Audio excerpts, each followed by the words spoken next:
The Halo Infinite flight is here, and while the multiplayer gunplay feels pretty nice, the game overall at times can feel a little rough around the edges. But hey, that's probably what flights are for, and as with any glitch from any Halo game ever, if it's even remotely funny or cool, it automatically becomes our new favorite thing in the Halo game. So Luke and I decided to take this opportunity and put on our own detective hats and look for some good old glitches that likely will be patched out before the main release of the game. And hey, if this brings attention to some developers at 343 Industry to a few bugs and glitches along the way, we get a more polished up Halo Infinite anyways, plus some of these things are hilarious.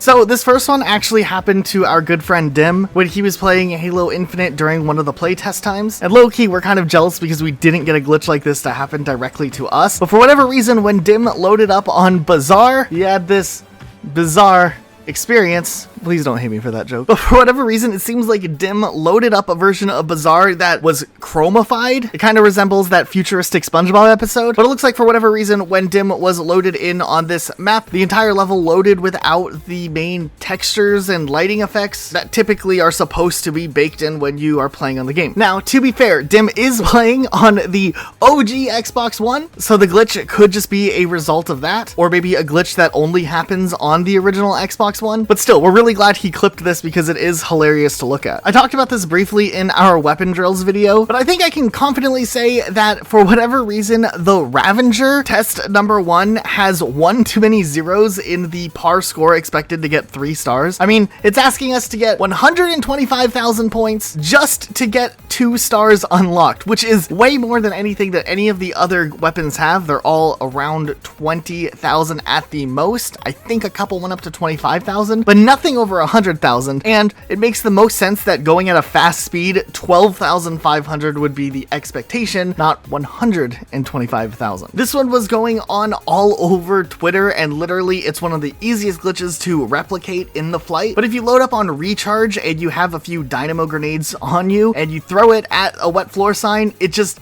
infinitely duplicates. I have no idea why this happens, but it's absolutely hilarious. And not only did I have a fun time recreating it, but also the amount of clips of people just pushing that glitch to its limit online are pretty funny as well. Now, one thing I did notice though is it's not really that bad of a glitch. Like after you've done it, all of the wet floor signs start to despawn anyways. So it's one of those glitches I kind of low-key hope they don't patch out, but I'm 99.9% sure they are in fact going to patch this one out of the game. But hey, we got to experience it, so we can be happy about that. Okay, then during the flight, there was this big custom games glitch, which was really funny. Essentially, if you had one of your friends who was on the lobby in the training grounds, and then they invite you to the game and then kick you out of the game, you're just in your own custom games lobby and you can play around with the settings. This actually allowed me to do quite a few different things and discover a few things in Halo that I might not have been able to notice otherwise. The first most interesting one was the game loaded me up on the Behemoth map before the map was even added into rotation of multiplayer. So I did get an early sneak peek of the map before everyone else by just a couple of days. A few other people were able to get into the map too. However, in the process of all of this, I did not know that most people hadn't figured out a surefire way to load up in the map, and most people just seemed to realize it was a random chance type thing. So in the whole process of this, I just didn't really think much of it.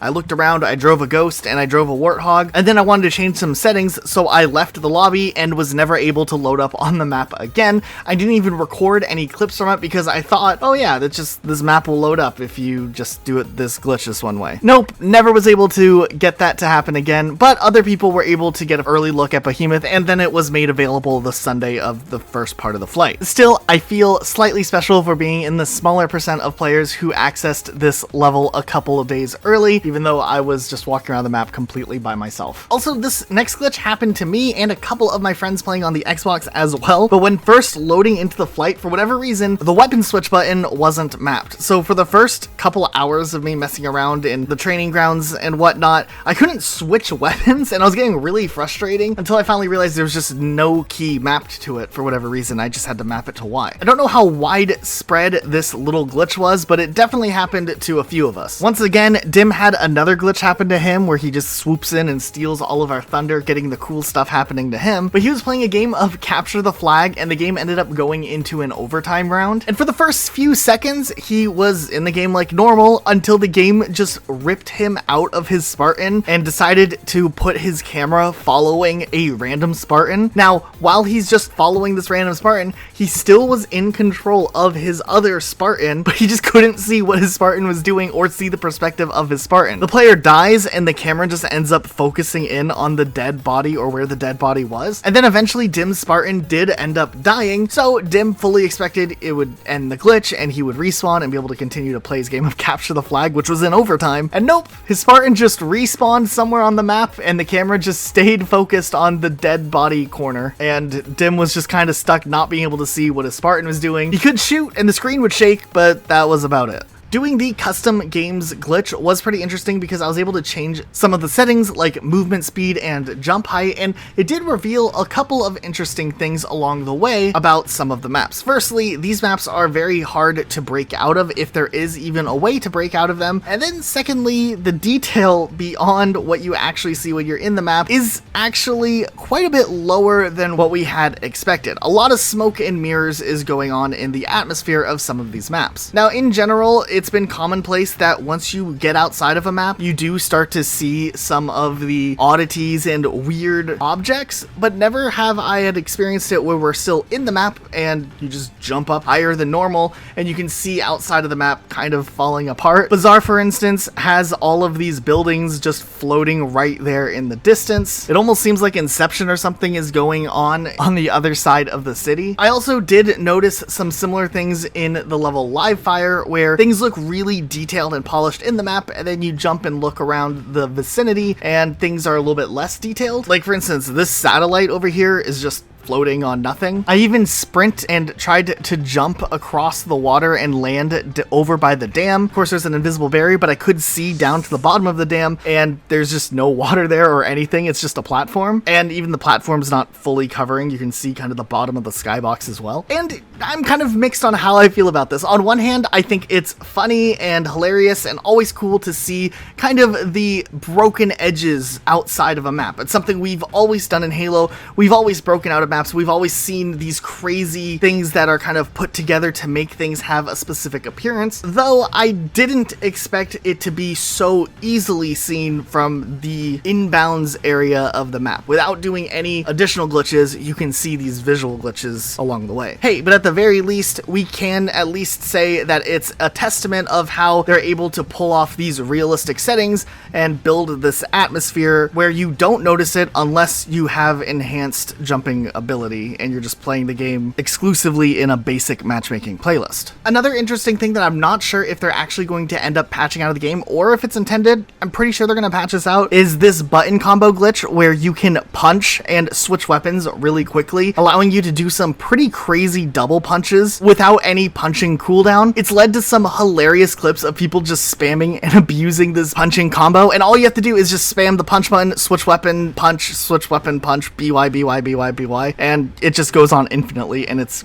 amazing. I also noticed this in the first fight, and it seems to have maybe carried over into this fight as well, but sometimes when you change a setting or you press a specific button, the game will immediately unpress or unselect whatever setting you changed. This has happened with my Spartan when I try equipping certain armors. It's also happened when I'm adjusting my settings, and then immediately my settings will revert back to what they were beforehand. This also happens frequently in the custom game lobby, which obviously we're not supposed to have access to, but it does also happen in other places in the game too. This next one is a glitch Luke somehow noticed in the first flight, and I of course was sure to double check it in this flight, but in Recharge there's a bunch of these access open boxes throughout the map, and if you punch them they all break except for one of them. This one right here, for whatever reason, doesn't break. It didn't break in the last flight and it still doesn't break in this flight. The community also has found some more interesting things along the way, or just had interesting things happen to them in one way or another. For instance, one of my Twitter followers, Parker Jack, actually sent me me this video clip where he was playing and some Spartan just got yeeted up into the ceiling and stuck there and was just kind of hanging in there, just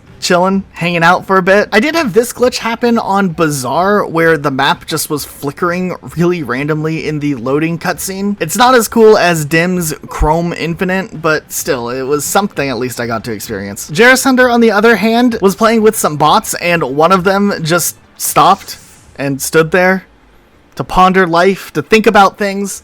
Or maybe we're at the point where bots are even going AFK nowadays, and if that's already happening, then the singularity is already upon us. Also, Greenalink, who's a speedrunner, found this glitch that randomly happened, where just the screen started flickering all sorts of grays during the little animation that plays out. It's somewhat terrifying, but also kind of interesting. Over on Twitter, Mr. Gibson sent me this clip where when he was playing in the training modes, he ran into these two Spartans that were just clipping inside of each other and chilling. And also, YouTuber Wally17 ran into this weird thing where one of the Spartans got stuck halfway in the ground and just glitched out. It kind of felt like one of those old classic Halo 3 type glitches, and that's just kind of great. Seriously, at the end of the day, these glitches are always really interesting just to look at, and while not all of them will likely be fixed by launch, it is fun to know that we still will be able to have some really interesting moments that might come at a rather unexpected time. But hey, for more videos like this, make sure you're subscribed with notifications on, and thanks so much for watching. We'll see you guys all next time with a brand new video.